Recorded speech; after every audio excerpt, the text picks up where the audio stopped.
নজর রাখবো এই মুহূর্তে সব থেকে গুরুত্বপূর্ণ খবরে। অত্যন্ত একটি গুরুত্বপূর্ণ খবর আমাদের কাছে এসে পৌঁছেছে, সেই খবরেই আমরা নজর রাখবো।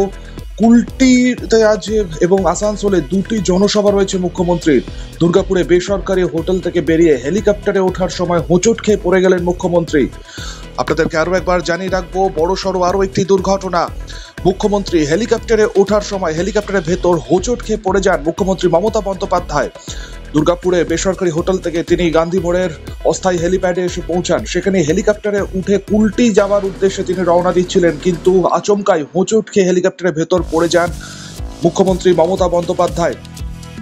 তবে কতটা চোট গুরুতর এখনো পর্যন্ত সে ব্যাপারে কোনো খবর মেলেনি। অত্যন্ত গুরুত্বপূর্ণ খবর, সেদিকেই আমরা নজর রেখেছি।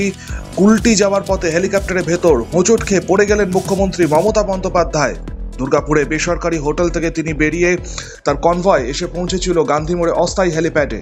হেলিকপ্টারে চড়ে তিনি কুলটি এবং আসানসোলে দুটি জনসভায় যোগ দেওয়ার কথা ছিল, কিন্তু হঠাৎই হেলিকপ্টারের ভেতরে তিনি হোঁচট খেয়ে পড়ে যান। মুখ্যমন্ত্রী মমতা বন্দ্যোপাধ্যায় হোঁচট খেয়ে পড়ে গেছেন হেলিকপ্টারের ভেতর, সেই খবরই কিন্তু পাওয়া যাচ্ছে এই মুহূর্তে। তবে চোট কতটা গুরুতর সে ব্যাপারে কিন্তু এখনো পর্যন্ত খবর মেলেনি। তবে বিস্তারিতভাবে আমরা নজর রাখবো এই খবরেই।